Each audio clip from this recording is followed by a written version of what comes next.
with us today. She is the founder of A New Beginning, and that is in Scottsdale. They've been around for over 30 years. So she is an esteemed clinical psychologist. She is faculty at the Mayo Clinic, and she's here to talk to us about how to be able to help support our kids. Thank you so much. Well, welcome and good morning. Thank you so much for being here, especially so early. Can you hear me all okay? All right. I will use the microphone, but I tend to like to walk around, so please let me know if you can't hear me. It is really wonderful being here today, and in true Dr. Julie form, I'd like to share with you a little bit of what has been in my heart as I've been working on this presentation, and what really swelled up inside of me today as I drove into the parking lot and walked onto campus. I couldn't help but to think about a 14-year-old girl that I knew very, very well. She was tender and intelligent, sweet, and more than just a little bit perfectionist. She was really a special spirit from the inside out, but she really never acknowledged it and certainly didn't feel it. That 14-year-old would wake up even in the dead of the freezing cold Chicago winter. It would be sub-zero weather, and she would get up, and she had to put in her 5 miles outside before she would get on the bus and go to 8th grade. She felt so bad about herself. She had to do whatever she could to tolerate her body and herself, even though she was really running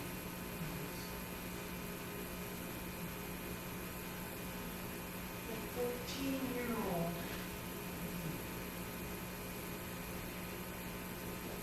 And as I prepared for this talk today, she was really embracing my heart. She's helped me to drive my work for the past 30 years, and especially this one. Now, I present all over the world, and I'm known to always at the start of a presentation dedicate my talks usually to a client that really speaks to me and resonates with me too. I hold that patient in my heart as I present. Today, I'm dedicating to the 14-year-old she. And maybe to your 14-year-old kids, or your 10-year-old kids, or your 12-year-old kids. And maybe even 14-year-old that might possibly reside within you. I am Dr. Julianne Mazai. I love what I do. I don't need to go through all of this. We have too little time. What has driven my heart for the past 30 plus years is when I started out as a psychologist, there was this most unfortunate myth, and it went, if you had a eating disorder, you were destined to struggle with that eating disorder for your entire life. You could never get better. You could never recover. And I knew that wasn't right. I had helped already so many people fully recover, and I, as I just told you, was one of them. So I set out on a mission, a platform. It is what was very instrumental in creating my treatment center from the beginning. I'm so proud of. We have a wonderful facility, a beautiful team, including the lady here, Sarah, who will be talking here to us today. Is full recovery possible? Absolutely. We know that that's true. Okay?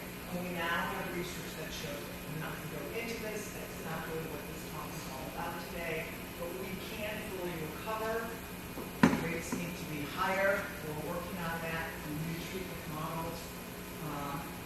I'm actually helping to facilitate as well. Okay,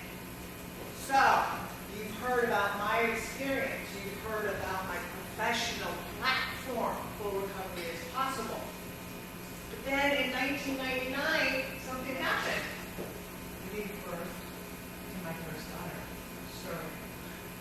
And then in 2004, I gave birth to my second daughter, Sierra. And my heart expanded further to embrace the concept of prevention. Not just successful treatment, but prevention of eating disorders. How was I going to get these two seemingly innocent kids through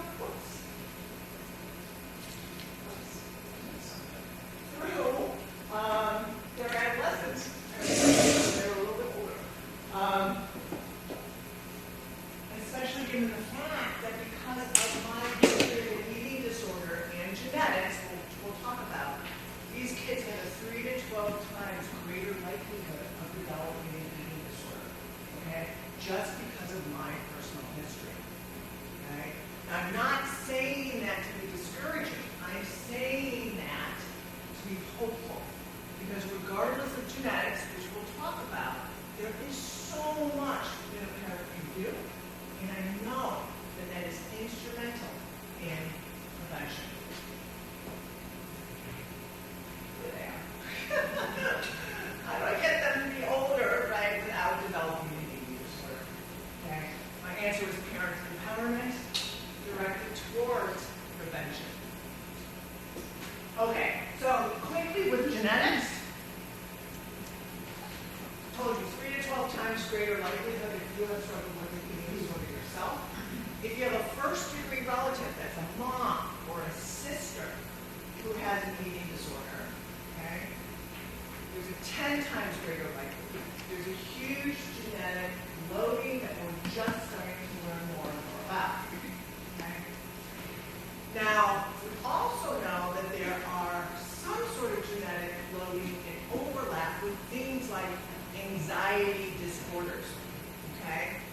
We know that people who develop an eating disorder, 60% of those had signs of anxiety, generalized anxiety disorder, social anxiety, simple phobias that predated the onset of the eating disorder symptom. Predated. Okay? And this is the same with obsessive compulsive disorder. Why am I telling you this? Because if you are seeing signs of anxiety in your 8-year-old or 9-year-old, okay, we want to pay attention. And we want to be even more vigilant with how we approach them relative to eating disorder prevention. Because we know that there is a bit of a risk factor there. Okay, does that make sense? Okay. Excessive worry, ruminating thoughts, perfectionism, excessive rule following. Okay, those are all signs that you should be aware of and want to steer your kids even more so. We're not going to go over these details for today. All right, so prevention is possible. This is a hope-filled discussion. Okay, now why do I have so many pictures of myself and my kids? Not because I need you guys to see me or my kids and go, wow, wow, wow. I want you to know that I am standing in front of you, not as just an eating disorder professional. Okay? We're going to be talking about a lot of things and some things that you might see within yourself as a parent. Okay? And I want you to know that I am not standing here certainly in judgment. Okay? I'm standing here as a parent. I'm standing here as a mom. I'm standing here with you. Okay? The fact that you're here today means that your heart is filled with good intent. Okay? Regardless of if you've stumbled. Right? You already have the main ingredient for prevention, and that's intent and love. Thank you for being here. Okay, we're going to talk about a lot of things. I'm going to go a little bit fast over some things. I apologize. I have too much material for too little time. End slide, I have my email address. You can contact me with any questions. I'll stay afterwards. Okay, we want to give you resources and information. Okay, so we're going to talk about trends, but we'll also focus on how to create a core emotional foundation for what I call eating disorder resistant kids. Now, there's lots of talk about social media. there's lots of talk about our unhealthy culture, and yes, it is. We are all exposed to that. Okay? We try, but we're probably not going to fight that culture anytime soon. So what we need to do, what I think we have more power, is in helping our kids to develop a core emotional foundation that I know is going to help them be resilient from the influences of our disordered culture. Right? I've identified 4 key components. I know these are instrumental. These are the things we treat when people have an eating disorder. Therefore, these are the things we want to create so that we can prevent. All right. So, I'm not going to get in the weeds here, but I do want to increase your awareness for warning signs. And you are going to be likely the first one to see these signs. And by the end of today's talk, you're probably going to be more educated than the doctors that your kids are seeing. Okay? This is not a slam on doctors. Doctors are educated in the medical aspects, not necessarily the psychological aspects. So I want you to know some of these warning signs. All right. In 2013, we changed our diagnostic criteria for anorexia. It used to be if someone was emaciated, you go, oh, they're anorexic. That's not necessarily the case anymore. There's no weight criteria for anorexia. This is because we're focusing more on psychological components that you are probably going to be seeing in your kids. We're going to identify 3. One is distorted body image. Okay? I'm seeing something in the mirror that other people are not seeing, and it's causing me distress. Okay? Number 2, your child's self or body image equals their self-image, equals their self-worth. What? I like my body, I like myself, and I'm worthwhile. Okay? If I don't like my body, I'm not worth anything. Okay? That's a cornerstone characteristic of anorexia. Okay? And lastly, if everyone else is up in arms over your child's mindset and behavior, but they are like, what's the big deal? That's actually diagnostic of anorexia. Okay? There's minimization, not an awareness of the severity. These are things that you'll see at home. Okay, one other thing. We eliminated the criteria for amenorrhea. Okay, what is that?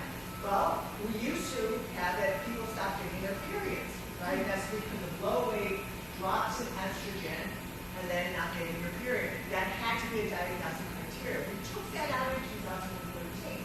Why? Number 1, we're breaking link. We are seeing ever younger kids fall victim to eating disorders. In fact, prepubescent girls and boys. I used to report the average age of onset, 13 to 17 years of age. I've seen research studies that say the average onset is 9 to 13. 9 to 13 years old. Before they hit puberty. Okay? We also know that boys and men get eating disorders, right? So why would that criteria fit? Now, we used to, for decades, report that 10% of those with anorexia and bulimia were boys and men. This past year, as I updated my male lecture, I had to increase that rate to 25%. Okay, you're sitting down here in black. 25% of those with anorexia are boys and men. 25% of bulimia, boys and men. 40% with binge eating disorder, boys and men. Okay? And if you have a son, and they're not worried about how thin they are, but they want to go to the gym because they want to build muscle, that's going to be a telltale sign of anorexia. Because boys present with a drive towards muscularity. Girls present with a drive towards thinness. Okay? I'm hoping that maybe this is getting you thinking. Yes?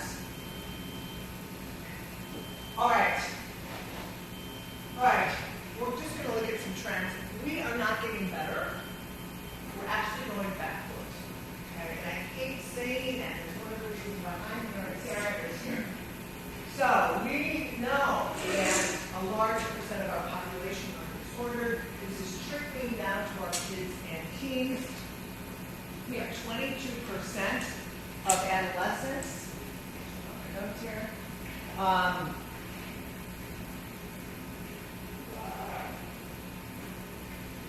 to lose weight. Who have reported eating disorder. We have teens saying that they're trying to lose weight. Adolescent girls, 62%, adolescent boys, 29%. Okay? We saw this really increase in COVID. COVID was not kind to our kids, especially anorexia. Rates of anorexia increased 102%. And medical treatments, people thought it was double for kids that were under 17 years of age.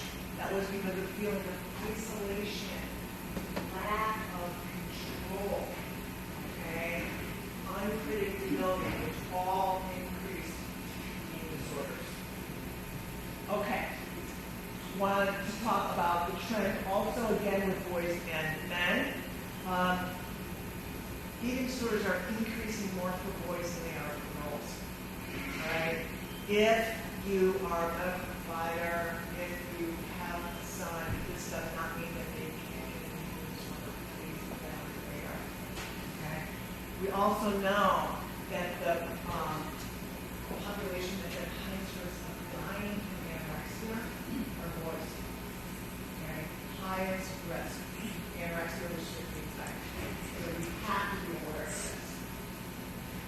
Okay, we're going to be talking, yes, about classic eating disorders, but I needed to include a discussion about 3 other eating and food-related disorders that oftentimes get misunderstood as anorexia. They get misdiagnosed, and people get referred over to us for treatment, and it can waste years of time due to treating the wrong thing. All right? So, we're talking about avoidant restrictive food intake disorder. Has anyone ever heard of this? No. Okay. It's really coming out of the news more and more. I did a segment on my TV segment regarding this. If your child is a picky eater, okay? If they have significant anxiety or distress, or when they're younger, a tantrum, or you're trying to get them to eat some foods, or suggest that they eat some foods, and they're really having that response, okay? I want you to pay attention. If they're avoiding food, if they don't want to eat in front of others, okay? It's very easy to think that this is anorexia, especially since this is typically associated with significant weight loss. So you bring your child into the medical doctor, and they're like, well, not eating, avoiding certain foods, won't eat in front of others, and is losing weight. Well, that's really easy to diagnose as anorexia. We need to think again. This is a feeding and eating disorder, okay? But it is not directed towards desire for weight loss. And this is going to be important when you see these signs. Is the motivation and intent to control your body weight, shape, and size, or is it something else? In ARFID, we see 3 categories. Number 1, aversion to the sensory aspects of food. Okay? I feel nauseous at the smell of eggs. But I gag when there's rubbery chicken. Okay? These are sensory issues. It's not about calories or fat. Okay? Next category is if I'm afraid of vomiting or choking if I eat this food. Okay? That's a category. And an overall disinterest in eating your food. Okay? These are signs that it is ARFID. And if it is ARFID, it needs to be treated differently. We see ARFID as related to obsessive compulsive disorder. Okay? Anxiety disorders and sometimes autistic spectrum disorders. Really important. All right. The next is body dysmorphic disorder. And this is similar. It looks a lot like an eating disorder. Think about your clean child. Okay, under these characteristics. We have excessive focus on appearance. Whose 12-year-old is not excessively focused on appearance, right? Anxiety over perceived flaws. Okay? Obsessive checking in the mirror. Right? Comparing yourself to others. Saying, Mom, Dad, do I look okay in this outfit? Right? And sometimes saying, I'm not going to go to that party because I feel uncomfortable in my body. Right? So this can all seem like an eating disorder. So we need to delve a little bit further. When we're looking at body dysmorphic disorder, okay, the perceived flaw is not going to have anything to do with weight. Okay? But your child's saying, I don't like my stomach, I don't want to be in a bathing suit. Well, why not? There's stretch marks. Okay? It's not that my tummy is too big, it's that there's stretch marks. Right? I don't like the shape of my face. Not because it's too round. Look at my jawline. It makes me look like a boy. Okay? These are signs that it's body dysmorphic disorder, which is an obsessive compulsive disorder, and it will be treated differently. Okay? Now, a lot of times, body dysmorphic disorder overlaps with anorexia. Okay? Because we think that these are really related because of the obsessive compulsive spectrum connection. So pay attention. Okay? Ask your child questions. Seek assessment to see what is what. It's really important. Okay, and the last one that we're going to look at is orthorexia. So orthorexia is not yet a formal disorder, but we see this all the time. So your 14-year-old is, Mom, I don't want to eat this. Right? I looked at the label. I don't like what it has in it. Okay? I'm looking at ingredients more. I want to eat clean. I want to be healthy. Gosh, sometimes it's music to your ears if you're using potato chips, right? Sometimes this being disciplined gets inadvertently reinforced and complemented, right? By coaches, medical doctors, maybe even yourself. Gosh, you're so disciplined. Right? This can also result in weight loss, right? And eating clean and eating healthy. The goal, the intent is not to lose weight. The goal, the intent is to be clean and healthy. Okay? I'm not afraid of calories. I'm afraid of developing cancer. I'm not afraid of eating that fat content on the chicken. I don't want to take antibiotics. Okay? I am not afraid of the carbohydrates in the potatoes. I don't want them to have GMOs. Okay? We see this all the time. This is an obsessive compulsive spectrum disorder, and we need to treat that differently. Okay? People come in all the time for assessment at the beginning. Okay? Not enough information regarding this. Okay, does this make sense? Okay, all right, I see some thinking about this, which is really, really good. Okay, so let's keep going. Okay, lots of information. I've talked about multiple of that. Okay, if you want to learn more about this, I do have a segment on Good Morning Arizona. And I'm able to give education on these topics. So 4-minute snippets. And we have now, through our New Beginning channel, Eating Disorder Recovery for a New Beginning, a lot of these segments are in our library. So you can get educated kind of in 5 minutes and learn more about this. Okay. So, now that we've talked about all of these scary things, let's talk about what we can do. Promise you, there is a lot more that you can do than you might recognize. I hear all the time about social media, peer pressure, and yes, that is out there. I'm happy to answer some questions about that afterwards or through email, but we only have 1 hour today, and I want to focus on what we probably are not going to get elsewhere, and that's how to create a core emotional foundation for what I call helping your kids to do eating disorder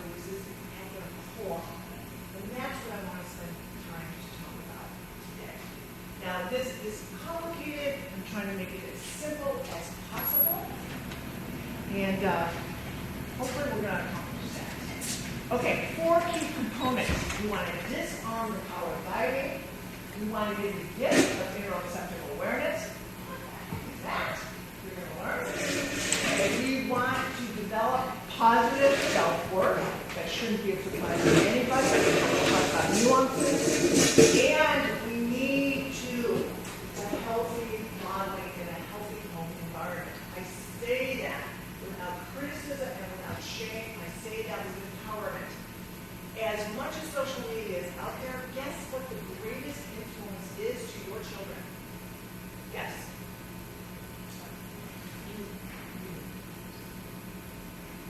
You are the greatest influence. Even when your kids are rolling their eyes and going, Mom, okay, over and over and over again, moms and dads are the greatest influence. Never forget that. It's hope-filled. Okay, here we go. So, we have a lot on this, and I'm going to try to go quickly. This is one of my platforms. We know there is an obesity epidemic. Did you guys know there's an obesity epidemic in this country? Okay, so lots of adults are now deemed overweight or obese. As a medical term, obesity is greater than a BMI of 30. Unfortunately, we know that there's 42% of adults that now are in that category, and really sadly, we have 22% of our kids and teens. You're going to understand why in a minute. Okay? Obesity rates go up every single decade. What else goes up every single decade?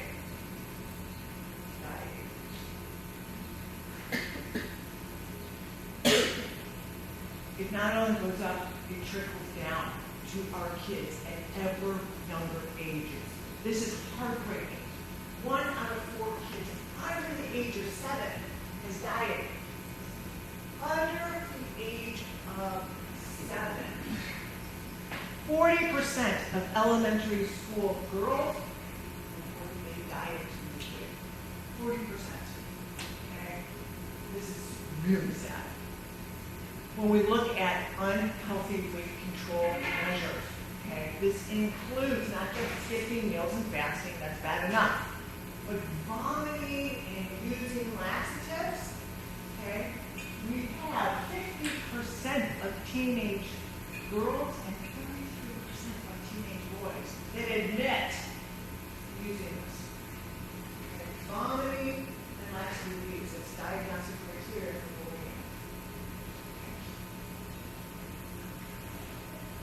A large study for 14 and 15-year-olds looked at dieting. And they found that dieting was the best predictor in the future development of an eating disorder.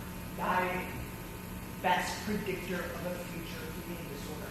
Those who dieted moderately were at 5 times greater risk of developing an eating disorder, and those with severe restriction were 18 times greater. Okay? There's a myth. The myth is that dieting is an effective means to control your weight. That is a myth. Dieting is the most ineffective and dangerous means of managing weight. You go, what are you talking about? Yes. Okay. 95% of people who diet, any diet, any decade, okay, are going to regain all of the weight that they lost within 1 to 2 years. And 87% of those 95% of people are going to go on to gain more weight after every dieting cycle. Every dieting cycle. Okay? This, in addition, when there's an increased focus on dieting, guess what happens? Everybody. Increased dieting creates binge eating behavior. And binge eating behavior is what creates obesity.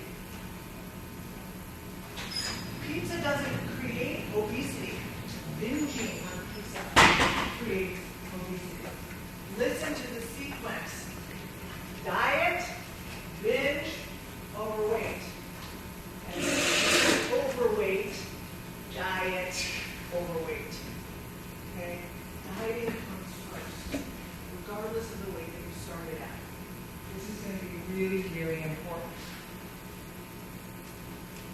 Okay, one more to drive this point home. 99% of those presenting for treatment of binge eating disorder have a positive history of dieting.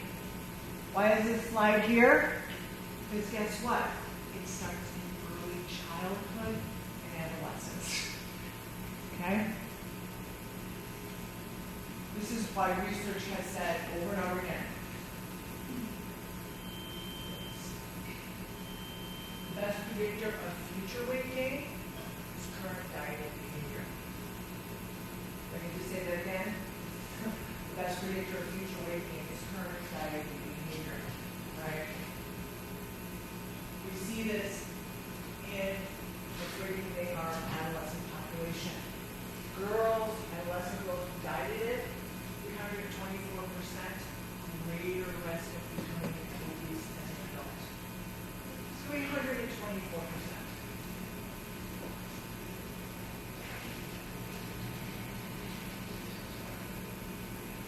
Okay?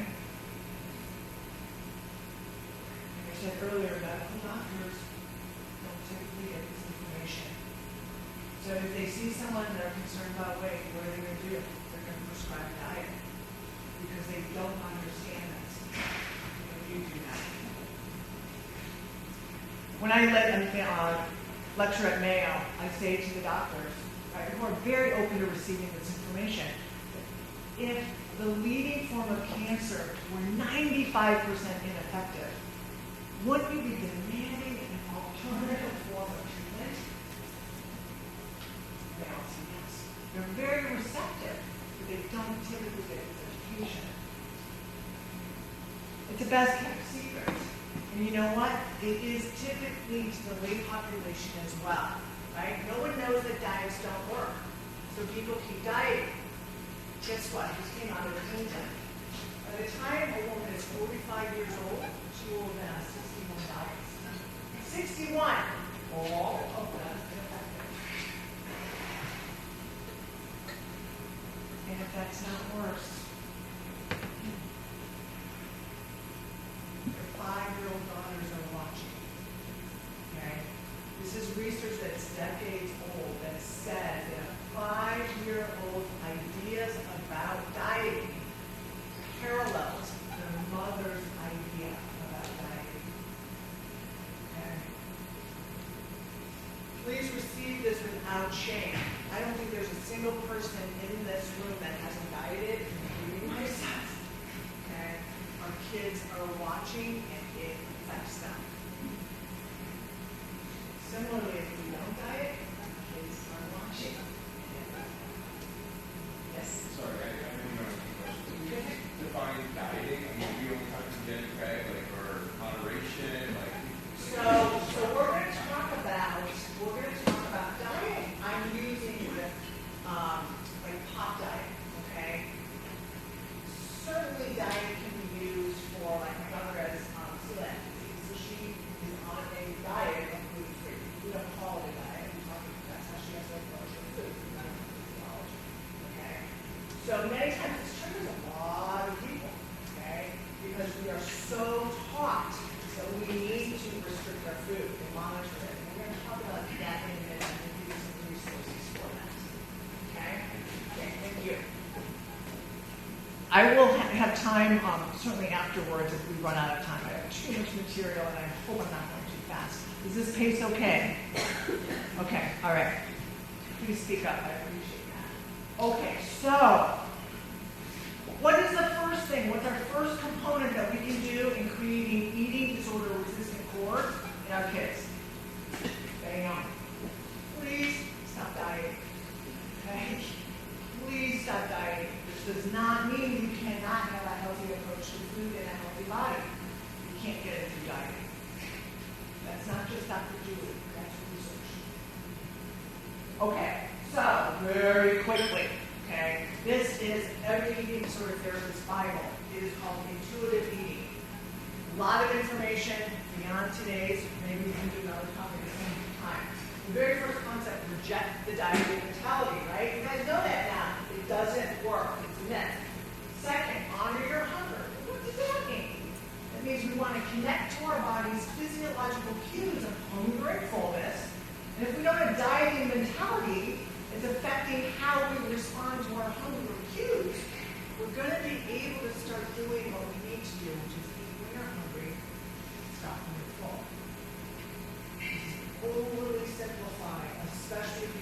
decades of dieting mentality. I'm going to give you a resource for this book. I really encourage that you read it. There's 10 principles, okay? Here's some resources. Intuitive eating is great for parents. There's how to raise an intuitive eater, okay? And then there's how to get your kids to eat, but not too much, like almost exactly. This is all about this approach to intuitive eating. This is the answer to non-dieting, but listening to your body's physiology to help with homeostasis. Okay, quickly. When I was pregnant, I typically eat a lot of steak. I was craving steak. I couldn't get enough steak. And then when I had a blood test, my iron was deficient. Okay, not uncommon in pregnancy. My body was telling me exactly what I need. Okay, we need to start listening to our body. We have gone so far away from that with dieting and obesity and all of this, including a diet culture that spends, or that we spend $60 billion a year on. Okay? We need to start listening to our wonderful physiology. I hope I don't sound like I'm preaching. I'm just very passionate filled. Okay, so we need to disarm the power of dieting. We want to adopt intuitive eating, not simple, okay, but simplified. Eat when you're hungry, stop when you're full. Okay? We want to connect to our body's physiological cues. Right? In our body, we have physiological cues that tell us, are we hungry or are we full? We also have physiological cues that say, I'm feeling an emotion. Okay? Why are these two connected? Because a lot of times, especially in our culture, we eat because of our emotions, especially when we have no other way to respond. Okay? So, we need to develop this concept called interoceptive awareness. What is that? Does anyone know what that is? No? Okay. All right. We get to interoceptive awareness. Interoceptive awareness is the ability to accurately connect with and discern the physiological states of both hunger and emotion. Okay?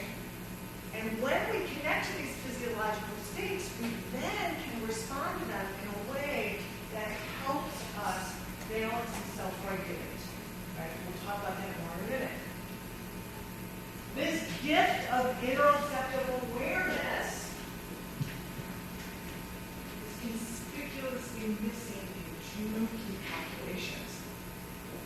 One, people who have developed complex trauma.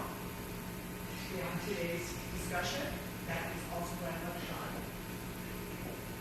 But with eating disorders. And there's a term called alexithymia, okay, which is connected to eating disorders. When people have an eating disorder, they don't know what they feel, emotionally or physically. So now we say, well, eat until you're full. I'm like, I don't know. Okay, the therapist says, what are you feeling? I don't know. Okay, they're alexithymia. They can't self-regulate. And what we then do is we subconsciously reach for something to feel better, and that's typically food. Okay, does that make sense? Okay, I'm trying to connect the dots here. Talk a little bit more. So, how do we develop interoceptive awareness? Well, it is something that can come quite naturally, and we get it what I call the first time around through a healthy attachment experience. Okay? Now, if your kids don't have this interoceptive awareness 100%, it doesn't mean you're a terrible parent. Okay? Because we know lots of things affect attachment. Right? Number one, what is your kid's temperament versus your temperament?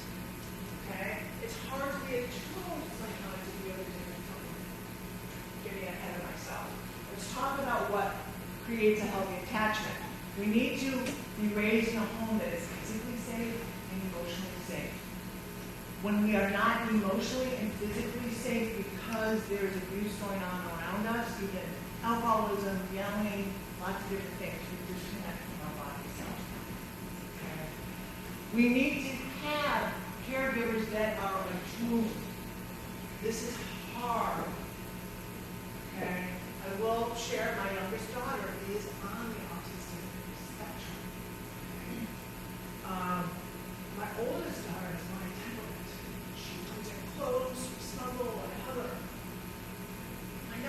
came out of my room, she did not want to get food. She pushed me away. She cried. I have had to learn to be attuned to her. It's been difficult. Does that mean I'm a terrible mom? No. I mean, I'm Italian and I'm loving and I like to touch. And she's like, don't touch me, Mom. Okay? Our task is to be attuned to the unique circumstances of our kids. It's a difficult task. Okay? All right. Our kids needs to be seen, heard, their feelings heard and responded to. Okay? We want them to be responded to readily and with love, validated, supported. We want our kids to be valued traditionally, okay? And especially love for their real self. Okay? I adore my youngest daughter for who she is. She's an incredible, unique individual. Okay? I have to love her for who she is. It's the best gift I can give to her. Okay, so we're talking about attachment the first time around. Your kids are not 3 anymore. Okay? But guess what? Attachment does not stop. Right? Number one, if there is a disruption in attachment, we can certainly fix it as our kids get older. Okay? Most importantly, this is what I feel is a parent's greatest gift to their kids. We want to start handing the baton to our kids to develop what I call a healthy attachment within themselves. Okay? Let me explain. So, again, caregivers, think about this relative to your child. See, validate feelings and needs. Respond readily to your feelings and needs. This provides your children with an experience of healthy and attuned, soothing behavior. Okay?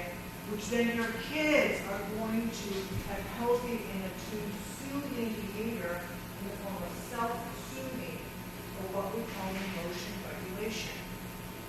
Okay? I'm anxious. I'm connected to my body. I know I'm anxious. What do I need? Well, I need to release some of this anxiety, so I'm going to go for a nice walk. And then I'm going to go talk to somebody because I have to get these feelings out. Okay? And then I'm going to do something about these feelings that can adapt it. And then I'm going to be calm. Okay?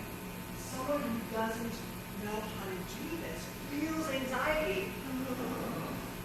They might not even know that they're feeling anxious, but their system is activated. Right? So then what do? You come home, you feel activated. What can I do? I'm going to eat some chips, and then I'm going to eat some ice cream, and I'm going to eat something else that's going to calm me down, right, inside, and then I'm going to get upset with myself for my revenge.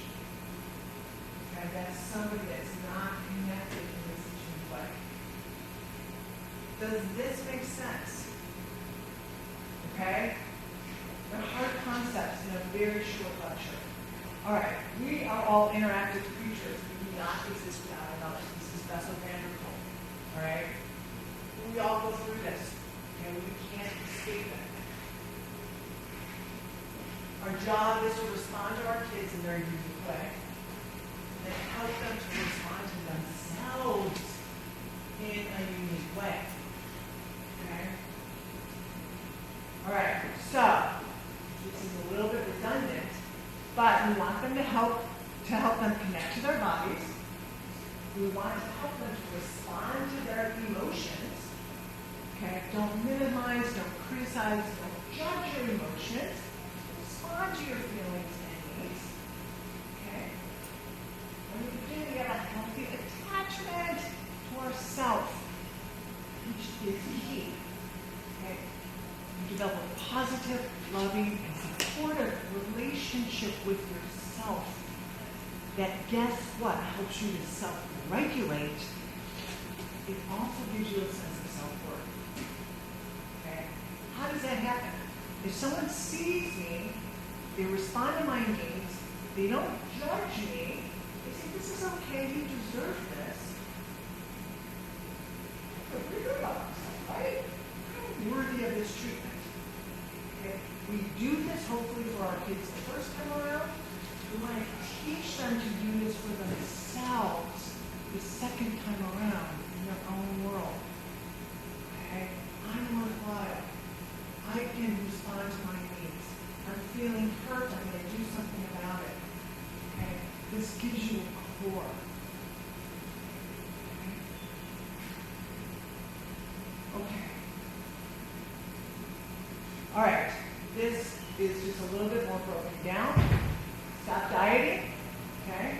develop interoceptive awareness, connect to your body's physical cues.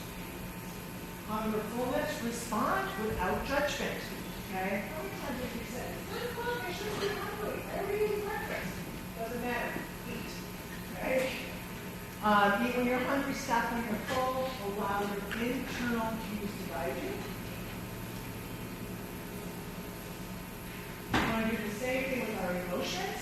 Okay? Connect consistently to those emotions. Respond without judgment. Okay?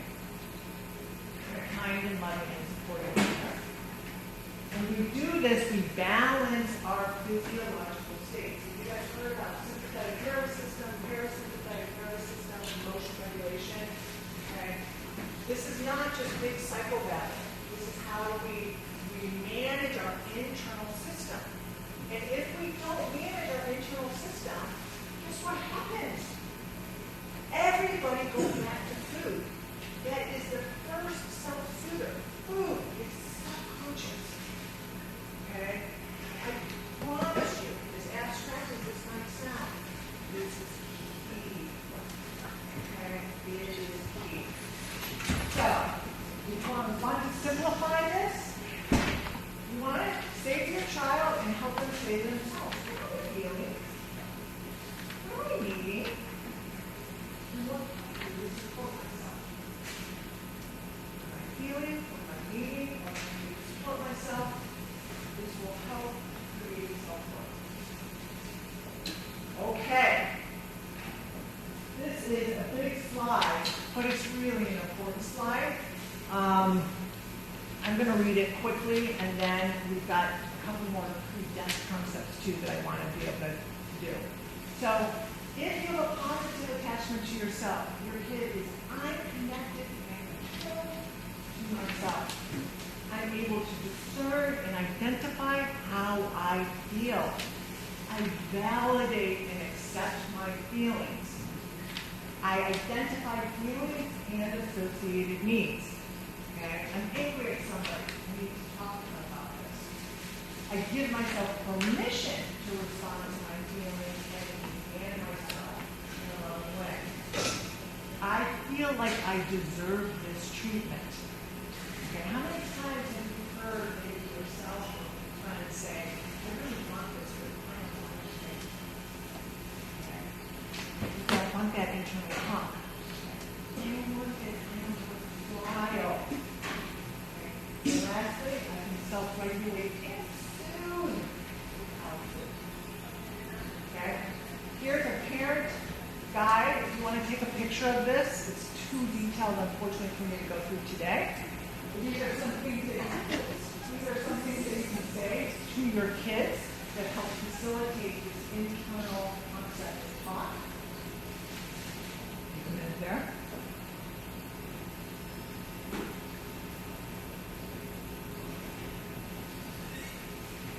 You know when you're done.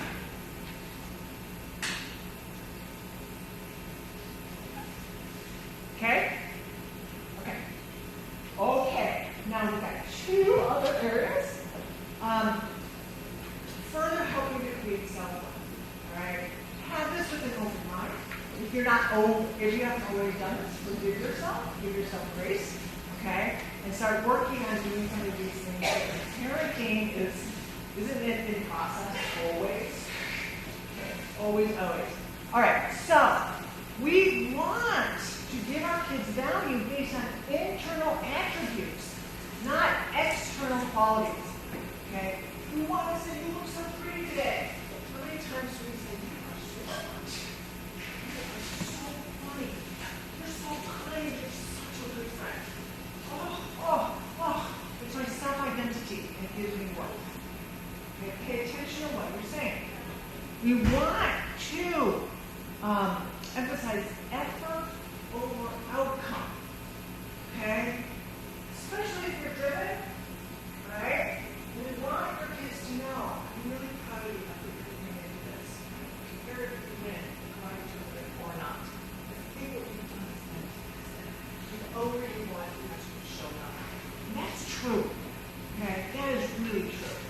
We want to identify and express positive character values, kindness, honesty, trustworthiness, and unconditional acceptance of real self. Is your kid on the spectrum of LGBTQ? I mean, you don't necessarily always do that. You know what? This is who your kid is. Right? You want to embrace them for their real self. Like an artist, maybe you want them to be a lawyer. You want to love our kids to be who they are. That will be what self-worth. We want to accept their personal choices and goals. Okay? And we want to encourage them to speak up and to use their voice. Alright? It's important that our kids are empowered. When my kids became 14 and 15, and they told me what they wanted, and what they thought, and what they needed, I looked at them and I said, who taught you how to use your voice? They said, you did, Mom. Okay? So we want our kids to speak up. It means I can put it up about myself to advocate for what I believe in. You have to listen to them. You might not always agree. Oh, I'm sorry, you still can't stay out till 2. But I appreciate the way that you spoke up. Okay? Does that make sense? Okay, now, here's a picture of me again. Here's a picture of me again because I really, again, want to remind you, I'm here right with you. This stuff is hard. Alright? There's probably not anyone in here that's done many of these things wrong, and that's okay, we're here to change. Okay? So, diet needs to be a 4-letter word. Okay? Please do not diet. Dr. Julie. Alright. We want to monitor diet talk. How many times? Oh my gosh, I want to control all of my carbohydrates. Oh, I can't eat this avocado, it's got too much fat. Okay? Stop doing that. Right? Your young kids are listening. We want to be aware of multi-generational influences. We've talked about the fact that if you had an eating disorder, your kids are at higher risk. Well, guess what? It usually means that mom or dad or grandma or grandpa, okay, had those same kind of tendencies. All right? And I will tell you that was absolutely true in mine. And when I had 2 daughters, I sat down with my parents and I said, I want you to be here, I want you to sit around my table. However, you will not be allowed to sit around my table if you talk about your body relative to what you just ate, if you say that you want fat, if you say that you need to go to the gym and run off all of the calories that you just ate, okay? Or if you talk about somebody else's body and weight in another way, that is not going to be allowed in my household. Now, that might seem harsh to you, but you know what? They paid attention to it. Okay? It almost lost me with an eating disorder, okay? They don't want to lose their grandkids. I wasn't fun that.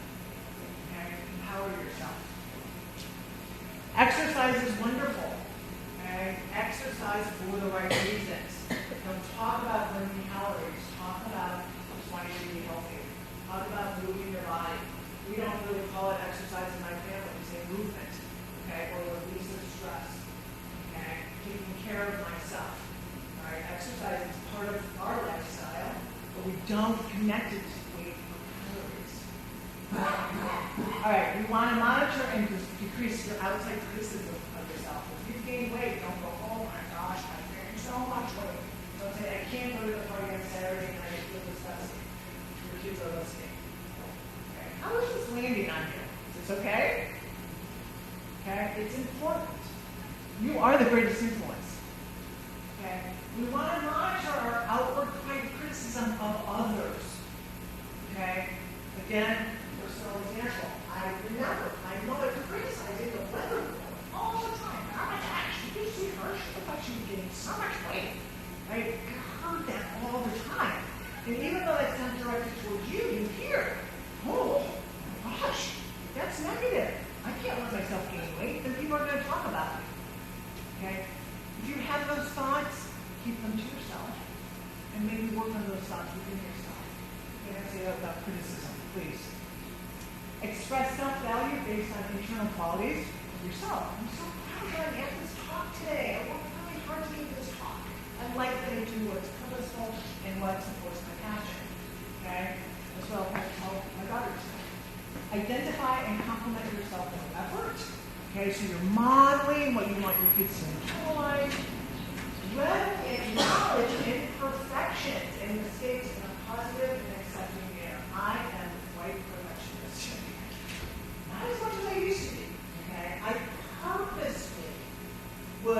talk about mistakes that I made to my kids, okay? Because I wanted them to know that it was okay.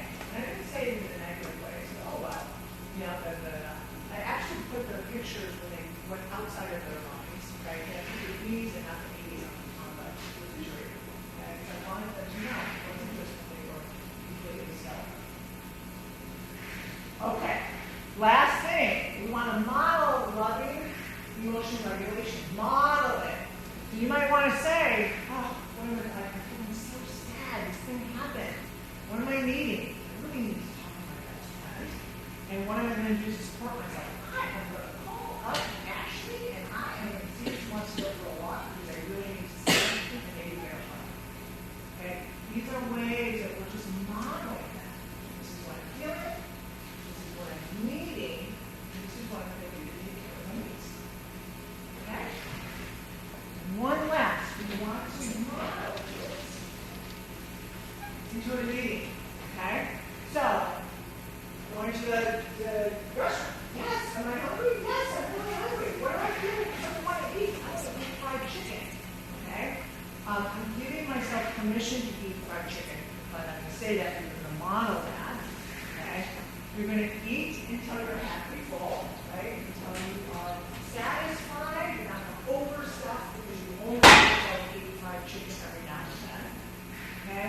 And then you're going to, when you're full, you're going to say, oh, you know, I'm full. I'm going to bring the rest of this pack to go and eat it for lunch tomorrow. Okay? And even when I'm hungry, I think what I allow myself to eat is no pride.